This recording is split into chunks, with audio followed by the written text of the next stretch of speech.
As one of the nation's leaders in cardiovascular care, Catholic Health is constantly introducing new technology to benefit you, the patient. Today's episode is one you don't want to miss. On this episode, you will meet a cardiothoracic surgeon who is one of only a handful of doctors in the country performing a heart valve replacement procedure. Plus, a pioneering cardiologist introduces us to a new, potentially breakthrough procedure that may help patients reduce or even eliminate their blood pressure medications in the future. And finally, we'll learn about some of the cutting-edge research and clinical trials taking place at Catholic Health and how it may help you and your loved ones. That's all coming up today on Stronger Together with Dr. Dave.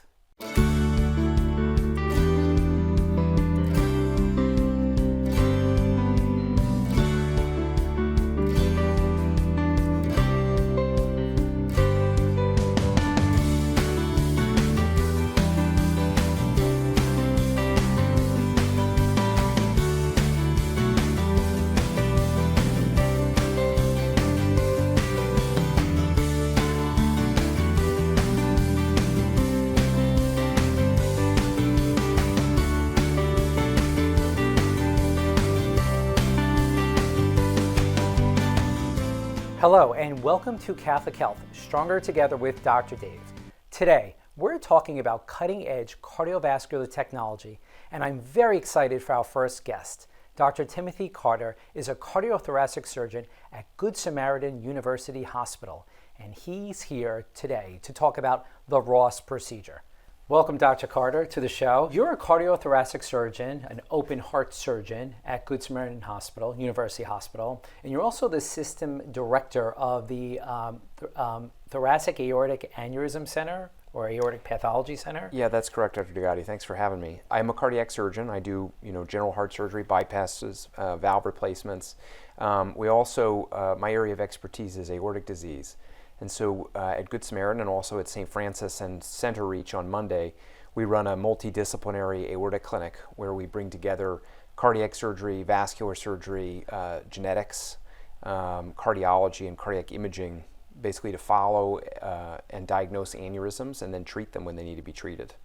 So that's my job for the system, is we're trying to organize care around those to improve outcomes and lifestyle for people on Long Island with aortic disease. That's amazing. And this is a relatively new endeavor on Long Island that we really haven't seen until recently. So it's amazing that we now have technology and expertise locally that previously we had to send out of the state for. Sure. No, I mean, we are providing the full spectrum of surgical services for these conditions.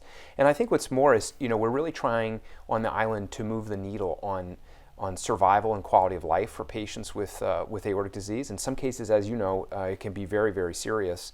We're really trying to find people before they're in danger so we can help them and keep them safe. And we're looking to prevent things also. We want to find where this disease can often run in families, where we can get early warning signs so we can keep people safe and have a minimal disruption to their lifestyle and their quality of life. We're going to talk about a procedure that not many people in the entire United States, and I would even argue the world, perform, and that's called the Ross procedure. Can you just tell the audience, what is the Ross procedure? Yes, near and dear to my heart. Right. So the Ross procedure is a means of an aortic valve replacement, whereby typically when we think of valve replacement, we think of a mechanical aortic valve or a bioprosthetic valve, which people think of as a pig or a cow valve. In this case, we're actually using the patient's own valve. So we're taking the valve out of the pulmonary position, which is a mirror image of the aortic valve, and then we're moving that into the aortic position, and that will become the patient's new aortic valve. From there, we replace the pulmonary valve with a human donor valve. That's not a living valve anymore. It's decellularized, so there's no rejection or anything. And then that patient is able to use their pulmonary in the aortic position, which I know people always, the question I get right away is, well, why not just put the donor valve in the aortic position? And the answer is we're really shooting for something better. And that's what we're doing by putting the pulmonary valve in the aortic position. Because that is a patient's living own valve, it does very, very well in that position. And we see improved durability and improved function with a living valve, the person's own valve. Tell me about the Ross in terms of longevity. Do these people typically need repeat procedures? What are some of the other benefits? So, longevity is a great thing.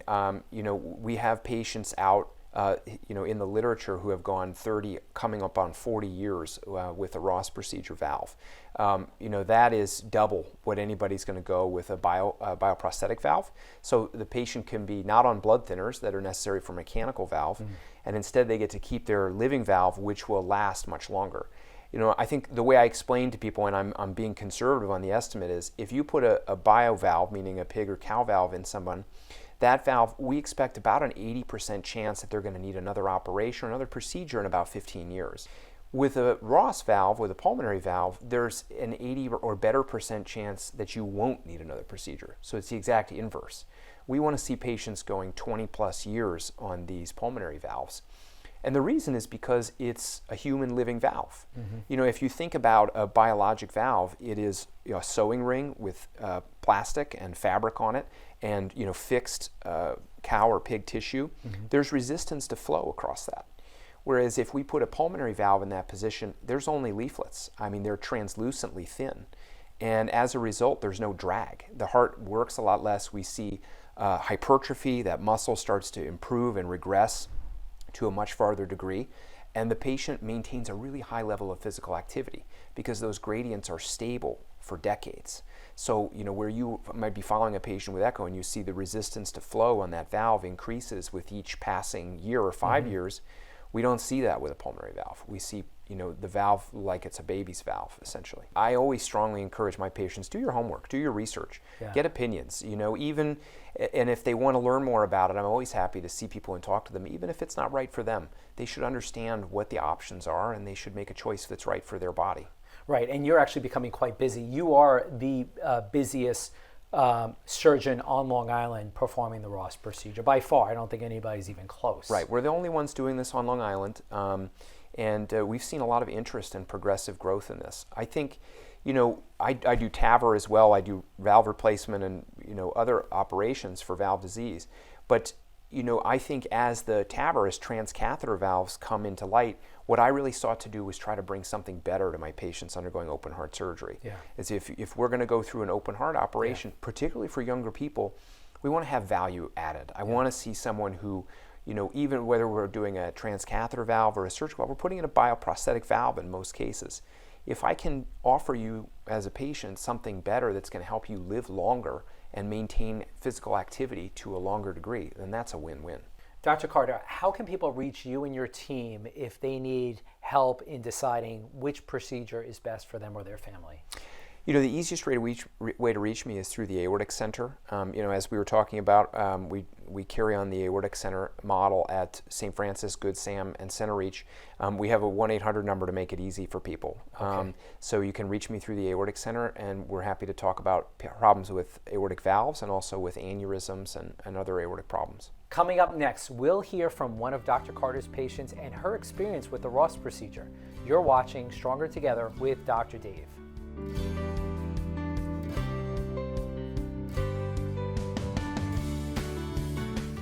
Are you ready to open your heart and home for 18 months to a puppy like Esther? To find out more about becoming a canine companion for Independence Puppy Raiser, visit cci.org or call 1-800-572-BARK. You can make a world of difference in the life of a person with a disability.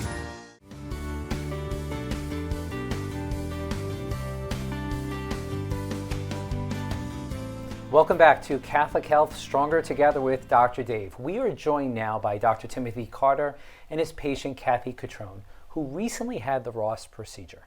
Kathy, welcome.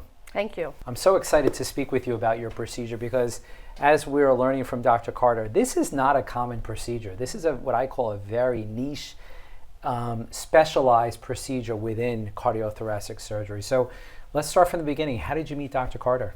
I met Dr. Carter when I was seeing my regular cardiologist, and that's when I was made aware that I had a bicuspid aortic valve. And we were just keeping watch on it until we really needed to pay attention to it. So I went from the cardiologist, and I had the catheterization, and they said, it looks like you're going to need surgery. And then Dr. Carter came into my recovery room and laid it out there for me, and we scheduled a follow-up, and here I am today. A bicuspid aortic valve is really a problem you're born with, and over time can cause deterioration of the valve. You were having symptoms, though, even before all of this. I'm a dog walker on the side, and I was finding I couldn't get around the block anymore without having to stop, hold my chest, kind of get it together, and then continue. So I was keeping a close eye on that until it really escalated. And it escalated when I was at a friend's house upstate. We were walking up a hill, and I had to stop, and he had to stop with me. And it was like, okay, something has seriously changed in this. So I had an appointment already scheduled to see my cardiologist, and that's where it all started to happen. So you knew you had a bicuspid aortic valve. I did, but I didn't know the correlation. But it wasn't causing symptoms at that time either, right? No, Initially. So not at all. it was really just being watched, and it got to the point where it became so diseased that you couldn't even walk up a hill. Yes, You had to stop. exactly. When they tell you you need surgery, what are you thinking? I don't know what I was thinking, quite frankly. You know, like I said, they went with the catheterization and came in and came immediately out and said I needed surgery. I went home, and then we spoke. I went to his office, Got it. and I brought family with me. And actually, as we walked out of the office, we all looked at each other because they talk about, you know, getting a second opinion and things like this. And we looked at each other and we were like, this is the guy. You know, this is the guy. Dr. Carter gives you your options. He mentions a procedure called the Ross procedure. Right. What do you think? Well, we had a little whiteboard, and he did his little, you know, number on the whiteboard, and he explained it to me. And what I really appreciate the most is, again, my brother and his wife were with me. You spoke to me. You didn't speak to them. You spoke to me, and that was huge.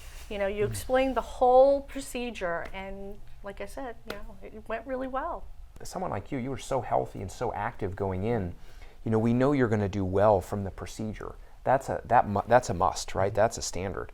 The next question is, how can I set you up for the next 40 years? Right. And that's where the pressure and the conversation working together really has to come in. You're lucky to have Dr. Carter. He has the most experience on Long Island. Probably he's up there in all of New York and maybe even the nation. So, you know, we're very fortunate to have you and your team here.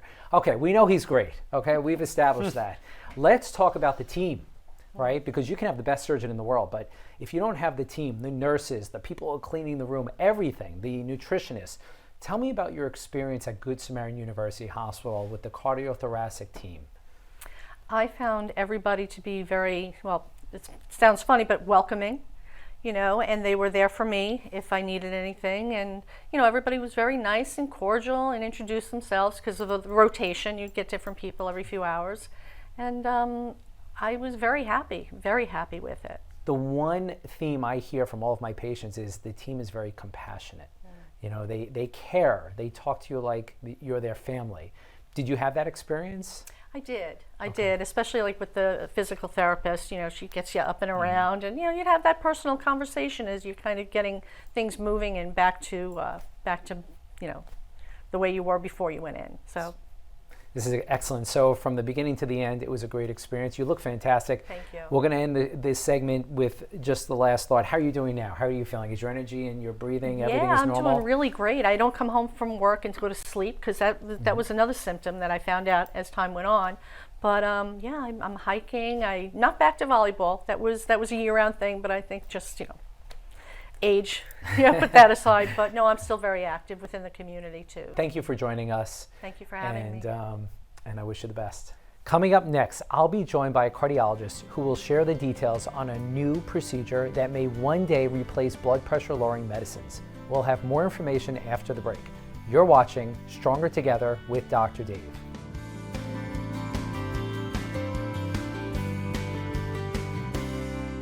As farmers and ranchers, stewardship of the land comes naturally. We help keep water clean, improve the soil, and provide habitat for wildlife. But did you know that conservation can also improve your bottom line? Learn more at conservationpays.org.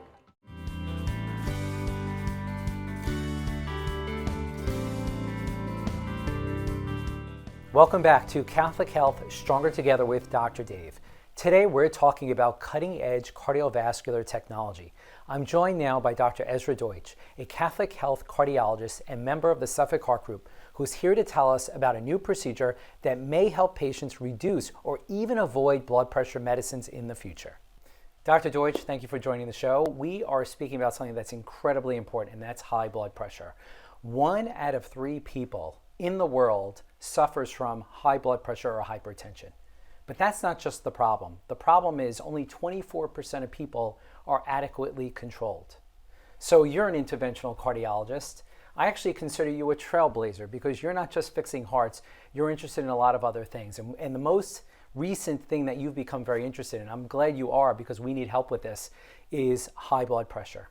So as an interventional cardiologist, people who have high blood pressure on 2 or more medicines not well controlled, what's the future for them? Well, Dave, the future is this exciting new technology called renal denervation.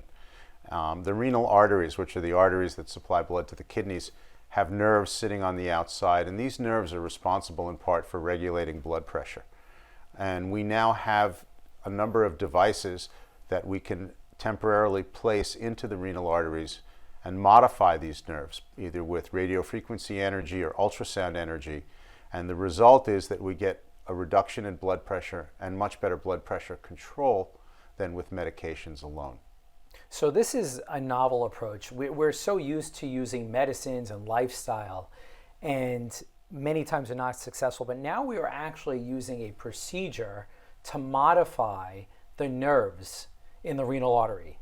Correct. Okay. And what this does is it accomplishes 3 things. One, it reduces blood pressure. Not completely. It's not a cure for hypertension, but it allows us to get much better control of blood pressure with fewer medications, and it takes away the spikes and the swings that we see in patients with labile hypertension. So what are we talking about? How much of a reduction in blood pressure on average can one expect? And then how long does it last? Good questions. We've got data now that goes out 8 years showing a 22 millimeter reduction in systolic blood pressure that is sustained, and that reduction gets better over time. This is particularly important because the patient groups where we see the best impact are the high-risk groups: diabetics, patients with coronary disease, people who've had prior strokes, things like that, which are the at-risk group that you're worried about in uncontrolled hypertension. When can we see the reduction in blood pressure? The procedure is a catheter-based procedure that takes about an hour. Most of the time we manage patients overnight just to monitor their blood pressure, but typically they're home the next morning with a Band-Aid. Some patients go home the same day, and we are able to adjust their medications both in terms of number of drugs and dose of drugs as early as 1 week later. We see changes at 1 to 6 months that are significant, and they get better in terms of a further drop in blood pressure out to 3 years. So by 3 years, most patients were off of at least one antihypertensive medication with a minimum of 10 to 20 millimeter drop in systolic blood pressure that was sustained. And no side effects. It's not a medicine, it's a procedure, right? No side effects, no impact on the kidneys in terms of blood flow to the kidneys, and no impact on kidney function 5 years later. How can they find you and reach out to you? Well, they can reach out to me either at Suffolk Heart Group or through the Cardiovascular Research Program at St. Francis. And right now, our procedures are being done under a registry protocol. It's fully FDA approved, but this defers any costs to the patient. And then we will track the data. We expect full CMS approval for reimbursement within the next 6 months, so that at that point in time we'll be performing these procedures. We've identified a few hospitals, St. Catherine's in Smithtown and St. Francis in Roslyn, that will become hypertension treatment centers for these types of procedures. This was really informative. It's so exciting to see this technology right in our backyard. People can benefit from it, and we're definitely going to have you back on the show in the next 6 to 12 months to find out how it's going. Perfect. Thanks for having me on, Dave. Coming up next, we're going to learn about some of the amazing clinical trials available at Catholic Health with Dr. Evan Schlafmitz. That's next on Stronger Together with Dr. Dave.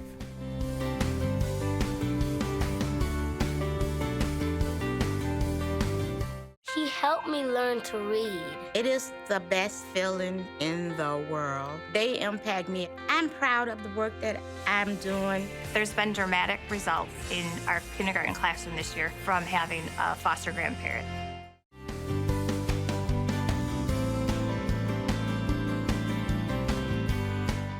Welcome back. Clinical trials provide an opportunity to offer the latest technology and resources to patients, and thanks to St. Francis Heart Center, Catholic Health has become a leader in cardiovascular clinical trials and research. Joining me now is St. Francis interventional cardiologist and director of intravascular imaging, Dr. Evan Schlafmitz. Dr. Schlafmitz, thank you for joining us. Thanks so much for having me today. So I consider you a rising star in the system. You've made some amazing headway. You're very interested in clinical trials. You have a great team at St. Francis, and you are already the director of intravascular imaging. So you have a lot on your plate these days. Yeah, thank you very much. It's a great position and a great hospital and institution to work for. Absolutely. So tell us, what's going on at St. Francis Hospital? What's the latest? Because we know St. Francis really is the place that seems to be pushing the boundaries of cardiovascular care, especially intervention. Yeah, absolutely. And all of interventional cardiology really is a passion and focus of the hospital. But one of our areas of expertise and focus and innovation has been centered on intravascular imaging. And basically what that is, it's a additional tool that allows us to get more information when a patient's undergoing an angiogram, having a cardiac catheterization. And rather than just looking from the outside of the vessel and basically a two-dimensional x-ray of just the lumen or the inner portion of the blood vessel, we put a high-definition camera inside the vessel, and it provides three-dimensional pictures and much improved resolution so that we can make the best decisions for how we want to treat that patient. Amazing. So a lot of people watching this program right now have had cardiac catheterizations. And what you're saying is the standard cardiac catheterization, which has been around for quite some time, since the 70s, 80s, really is just what we call a lumogram. They inject dye and they look to see if there's a blockage. But the problem with just performing a regular cardiac catheterization is you miss a lot of disease. So what you and your team at St. Francis have done very successfully, by the way, I think you're number one in the country. Number one in the country. Yep. Amazing. Is you now use this technology called OCT.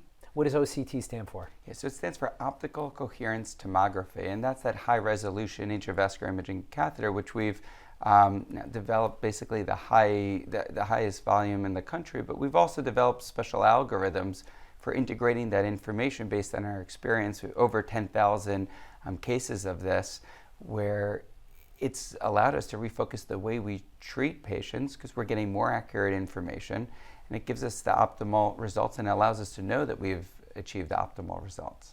Yeah, and to me, the old cardiac catheterization is like the dark ages, and OCT is just like, it's almost like lifting the lid off and looking inside a treasure and seeing what's in there.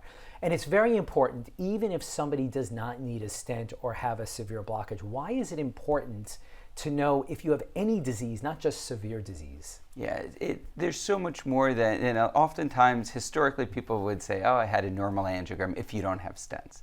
And then a lot of times you go back and you look and there's 20%, 30, 40, 50% blockages even. And there's almost this false reassurance that everything's normal because you didn't need bypass or a stent. But a patient has coronary disease. It's just not at the extent that we need to open up an obstructive portion.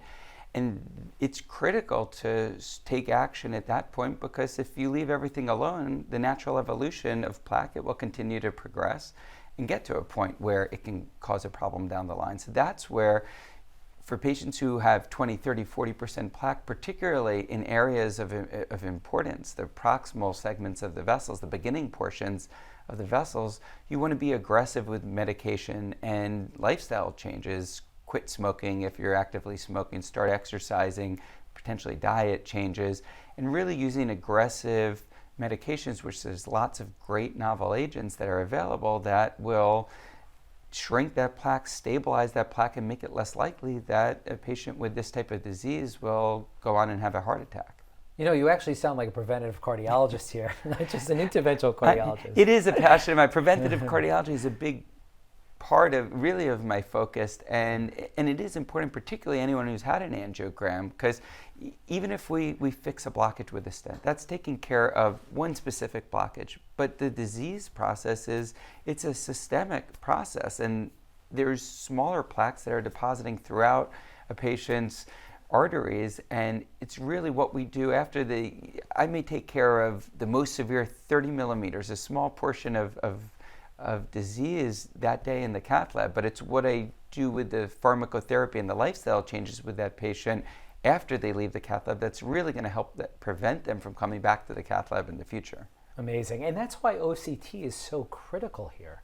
Because without OCT, you wouldn't know if somebody has a 10, 20, 30, 40, even maybe a 60% blockage. You can miss all that. Well, a lot of it is just visual estimation. The standard of care in the US and really throughout most of the world is we eyeball this visual x-ray, and looks about 50%, looks about 70%, and you may call it 70, I may say it's 40, and there's a lot of subjectiveness. And one thing we've been really pushing is standardizing care and helping to push the highest level of care. And with intravascular imaging, you get objective data, and it standardizes care, and that's something that we're really proud of, not just one or two physicians at St. Francis, but we have over 20 interventional cardiologists, and it's standardized. Our algorithm and our approach with this intravascular imaging is standardized across all our physicians at St. Francis, where if you come to St. Francis and you have a stent implanted, there's more than a 90% chance that stent was implanted with intravascular imaging.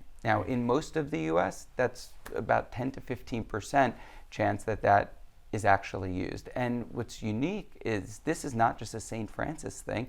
This has been replicated and consistent throughout Catholic Health, where St. Francis has the largest volume of OCT use in the country. But what's amazing, with 5,000 centers performing this procedure in the US, the number 2 center is also right here in Long Island. It's Good Samaritan Hospital, also part of Catholic Health. Hold on one second. So there's 5,000 centers in the U.S. Number 1 is St. Francis, and number 2 is Good Samaritan University Hospital? For use of this OCT technology. That's unbelievable. And by percentage of utilization, we've recently opened cath labs at other Catholic Health sites, St. Joseph's, St. Catherine's, Mercy, and the percentage of cases, it's consistent across the health system, because physicians, this is standard of care in our health system. We believe, based on current data, this offers patients the best results. It's amazing. It's just amazing that Catholic Health has been so uniform in their excellence of imaging, cardiac imaging.